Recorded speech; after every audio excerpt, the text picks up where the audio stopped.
It's MonsterVerse, baby.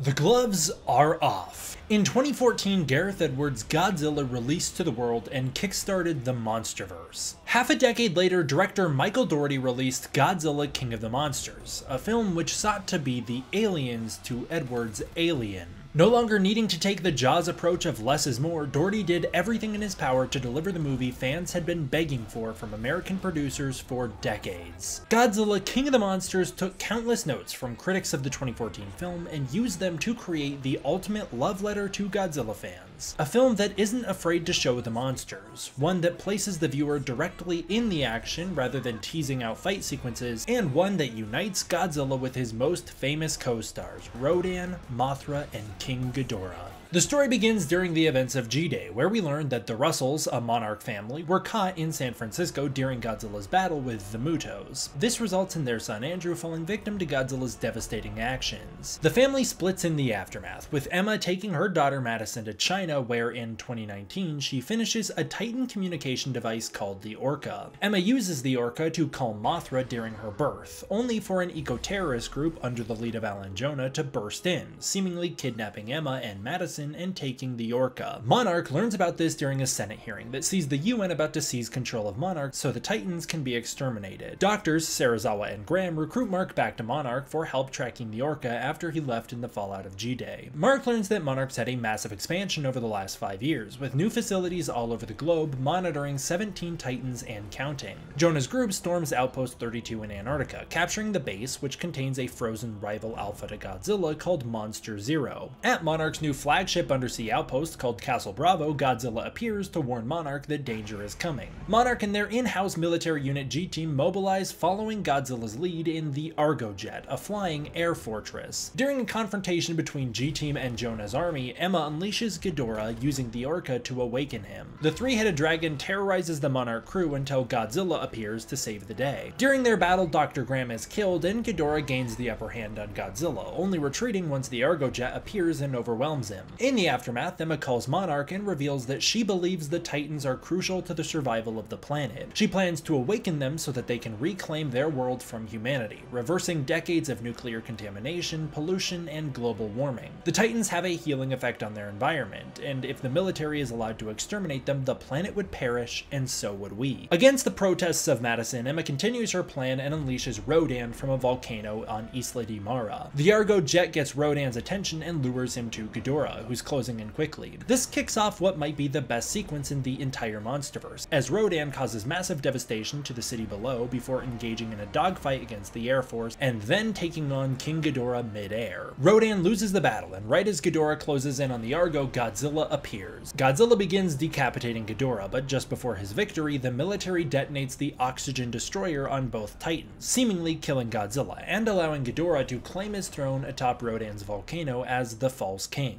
Regrowing his head, Ghidorah causes a mass awakening and unleashes all the Titans at once, including a handful Monarch was unaware of. Turns out Ghidorah is not from Earth and is not part of the natural order, destroying Emma's entire plan. With the Titans rampaging across the globe and Godzilla seemingly dead, hope appears lost. This changes when Mothra hatches from her cocoon, a fully formed adult, and alerts Monarch to Godzilla's survival. Realizing all the Titans are under Ghidorah's control, with Godzilla as the only one who can break it, Monarch heads off to revive him with radiation from nuclear bombs. During their journey, their submarine is sucked through an underwater vortex, spitting them out in a massive underground cavern containing a sunken temple from times long forgotten, when man coexisted with Titans.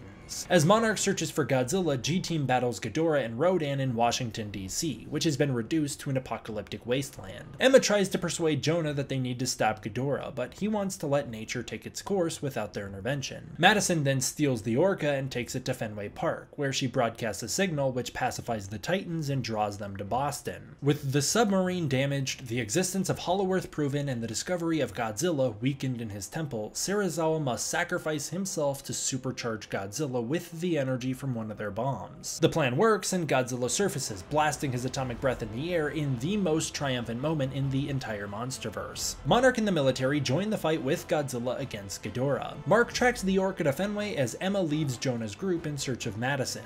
Ghidorah arrives in Boston first, where he destroys Fenway Park and attacks Madison. Before he kills her, Godzilla arrives, kicking off an extended final battle which lasts for the better part of 30 minutes. Just as the fight kicks off, Rick Stanton realizes Godzilla's excess radiation has him at critical mass. He's going to explode like an atom bomb, killing him and taking out Boston in the process. With Godzilla and Ghidorah battling to the death in the city, Mark and G-Team search for Madison. Soon after, Mothra joins the fight, helping Godzilla gain the upper hand. The small victory is spoiled with the arrival of Rodan, now loyal to Ghidorah, who attacks Mothra and battles her while Ghidorah takes on Godzilla. Emma arrives and rescues Mark and his friends, navigating the war zone until they arrive at the remains of their old house, where they find Madison alive in the rubble. Mothra, on the verge of death, lures Rodan in close and unleashes a stinger into his chest, defeating him. King Ghidorah then overpowers Godzilla, flying him into the upper atmosphere and then dropping him back to Earth, nearly killing him. As Ghidorah goes in for the final blow, Mothra saves Godzilla, sacrificing her life for his. Mothra's energy seeps into Godzilla, allowing him a way to vent his excess radiation before it kills him. Ghidorah starts to drain Godzilla's energy as the Russells repair the Orca. Mark and Madison are rescued by Monarch, while Emma rights her wrongs by taking the Orca into the city, luring Ghidorah away from Monarch and Godzilla. This buys Godzilla enough time to go thermonuclear, transforming into his burning state. He easily defeats Ghidorah using his atomic pulse. In the aftermath, Godzilla uses the reverse kiss of death to destroy Ghidorah's final head, putting an end to the dragon. Just then, a series of Titans arrive in Boston, responding to Madison's Orca call. They bow to Godzilla, who has officially earned the title of King of the Monsters. This kicks off an exciting montage that teases massive changes coming to the world, deep lore reveals, and hyping up the upcoming fight between Godzilla and King Kong. A post-credits teaser then sees Alan Jonah's group buying the decapitated Ghidorah head, which was lost off the coast of Isla de Mara. None of the other MonsterVerse entries hit the way Godzilla King of the Monsters does, and that's because none of the other entries were made by Michael Dougherty. It is truly impressive how much Dougherty cared for this universe and how much his absence was felt immediately after his departure. Dougherty's close attention to detail and care for building the lore of the cinematic universe, developing the world in small and thoughtful ways, and tying in threads to previous entries is unmatched. Godzilla King of the Monsters is soaked in a love for the films that came before and an appreciation for where things were going after. Not only that, but the movie was jam-packed with tributes, Easter eggs, and references to Godzilla's, at the time, 65-year-old legacy. The movie is incredibly paced, managing to glide from action sequence to action sequence while still allowing for character building and deep reveals about the mythology of the MonsterVerse. The cast of characters is larger than before, but focuses around a family core in a very digestible way. The movie never feels overloaded or weighed down by its ensemble. Every character is given a specific job and personality that is well defined and consistent throughout the film. Each Monarch worker adds a certain value to the organization and makes sense why they're involved in this story. Regardless of how people feel about some of these characters, the writing for them was consistent, well developed, and meaningful. This film also takes the time to develop its lead characters beyond their relevance to the plot. Within just a few scenes, we have a complete picture of who Mark Russell is as a character, both inside and outside the story. This is a feat only Kong Skull Island accomplishes to such a successful degree. Godzilla King of the Monsters has a rather unfortunate and undeserved legacy. The film came out amidst the most crowded blockbuster summer in cinema history and failed to make an impression as a result. The film also commits 3 cardinal sins that hold it back from achieving its full potential. The movie's overly witty dialogue gets in its own way at times, with one single joke from Sam Coleman being cited by countless fans as the movie's biggest downfall. Another major issue the film makes is with its cinematography. Lawrence Shear does a commendable job delivering countless instantly iconic images in many single frames which comprise the visual peak of the MonsterVerse, but those astounding visuals are drowned in a sea of chaos. In an attempt to build the scale of the Titans and root the viewer in the human perspective, the camera is constantly shaking, obscured by man-made objects, or overly crowded, distracting from the amazing battles happening around them. It's because of the cinematography that Godzilla King of the Monsters plays very similar to a theme park ride ride in the best and worst of ways, which isn't always ideal for viewers of a movie who prefer a more standard, comprehensible approach to action. The film's final major mistake was killing Dr. Graham in a way that felt outwardly disrespectful to the previous film, turning some viewers off. But I truly believe that if given a second chance, this team could have refined these issues to deliver the best film in the MonsterVerse. These issues don't hold Godzilla King of the Monsters back from being the best American Godzilla movie ever made. This is the only US Godzilla movie that feels like a film Toho would have made. While Godzilla 2014 was made with clear love for Toho's filmography, it's far more Spielbergian. King of the Monsters is a classic Godzilla film to the core. The movie was baptized in the fires of Godzilla's history, capturing both the best elements of the early 60s Godzilla films and the Heisei series. From the inclusion of Toho's Big Four to the use of Akira Ifukube's Godzilla theme and Yuji Koseki's Mothra theme, King of the Monsters' deep admiration for the source material is unmistakable. This love is carried through into the monster's designs. Godzilla's 2014 design has been updated to now feature additional classic elements, elevating it to one of the best Godzilla designs ever made. Rodan and King Ghidorah both feature their greatest designs that are equal parts nostalgic and contemporary. The only monster that breaks this mold is Mothra, who features a radical redesign that is a perfect blend of form and function. For the first time ever, Mothra truly looks like she could hold her own against her fellow kaiju. Mothra's new bioluminescence is used wonderfully to give her a fresh and iconic aesthetic that complements the new use of Godzilla's intimidation display, which allows him to charge his spines and glow without needing to unleash his atomic breath. This is also the only MonsterVerse Godzilla film that truly has something to say, a crucial ingredient in elevating any Godzilla film to the next level. While Godzilla 2014 makes a soft attempt to have an anti-nuclear message and themes about nature's balance, they aren't explored in depth. As any good sequel should do, King of the Monsters picks up the themes of the previous film and explores them deeper, challenging them in new ways. King of the Monsters' clear environmental message is baked into the plot and influences the characters and the world around them. The movie challenges what role humanity truly plays in the world and how they have impacted the ecosystems around them. It shows an uncomfortable reality that unless mankind starts making changes to help save the world, countless people are going to die. And while Emma's plan turns out to have positive impacts on the planet, proving her theory's basis, it also has irreversible, devastating consequences that show how important it is not to rush into environmental decisions and how tricky finding the key to coexistence really is. Godzilla King of the Monsters isn't just a wonderful entry in the MonsterVerse, it's a magnificent entry in the Godzilla franchise as a whole. The human story is well executed, with many fantastic characters with deep and interesting histories, a complex set of human antagonists who are both justified in their motives and despicable based on their actions, complete with well thought out and developed character arcs for the core trio. This movie might strike the best balance out of the entire Godzilla franchise between characterizing the kaiju while still preserving their godlike status and maintaining a sense of reverence for them. Godzilla's character was expanded upon and developed incredibly naturally from the 2014 film, showing him as the noble and intelligent creature he is while building up his responsibility as nature's balance and showing the rage that births within him. Mothra's pure-hearted nature and majesty is at its peak here. Rodan's unpredictable nature and aggressive personality fits him perfectly, with the film giving him his best sequence he's ever received. And King Ghidorah finally achieves his proper potential for the first time ever, as a planet-destroying threat that is sadistic and twisted in ways that perfectly contrast against Godzilla. Dougherty's decision to give each of the heads their own personalities, aided by the wonderful performances from Alan Maxon, Jason Liles, and Richard Dorton playing against TJ Storm's Godzilla, was a stroke of genius. All of this was tied together by the incredible VFX team who provided the previs the mocap sessions were based on and brought the entire film to life afterward. The rest of the movie comes together pretty well. The special effects are wonderfully handled with many of the greatest visuals of the MonsterVerse. Some shots don't hold up as well as the other MonsterVerse entries, but the care put into them is unmistakable. While the film's use of elemental effects weighs the visuals down, they play into the movie's themes wonderfully, as does the stylistic color grading, which represents different aspects of nature and keep the movie feeling fresh and unique as it develops. The cinematography is too busy for its own good, but doesn't impede the story too much. The best part of the film is the music, which is on another level. Bear McCreary's integration of classic themes with his own work was masterful. He modernized decades-old music and built a soundtrack around it that could support those older themes without them feeling out of place or unearned. The deep care and thought put into which instruments would be used for each character, making the themes culturally specific and building wonderful motifs throughout the movie, mirror the high attention to detail put into the movie from the rest of the filmmakers. This was the last time the MonsterVerse felt truly coherent and meaningful as more than just a film series but as a cinematic universe. Godzilla King of the Monsters' clear intentions, both thematically and world-building wise, elevate it beyond all other MonsterVerse films. While some things like the Argo and Monarch's expansion from 2014 felt slightly rushed, they were justified because we'd never explored Monarch from their perspective before. Other things like the histories of the Titans, their relationships to humanity, and the world at large were full of so much potential and intrigue. With compelling setups for the future in the form of Alan Jonah's group and clear intentions to build up mutated Titans, the MonsterVerse seemed like a world of limitless potential that would be capitalized on soon. There is no other movie like Godzilla King of the Monsters, a film which perfectly brought Toho's Godzilla to the world in ways that had never been seen before. I would gladly recommend King of the Monsters to any Godzilla fan, monster movie fan, or science fiction action adventure fan anytime. Thank you so much for watching another episode of MonsterVerse May. I really appreciate it. If you want to see all episodes of MonsterVerse May early, get access to the Discord community, and more, please consider supporting the channel using the Patreon linked in the description below. Supporting the Patreon is the most direct way to support this channel and makes sure that I can continue to make videos like this for you. Thank you so much for watching. I hope you enjoyed. I will see you guys next time for the next one.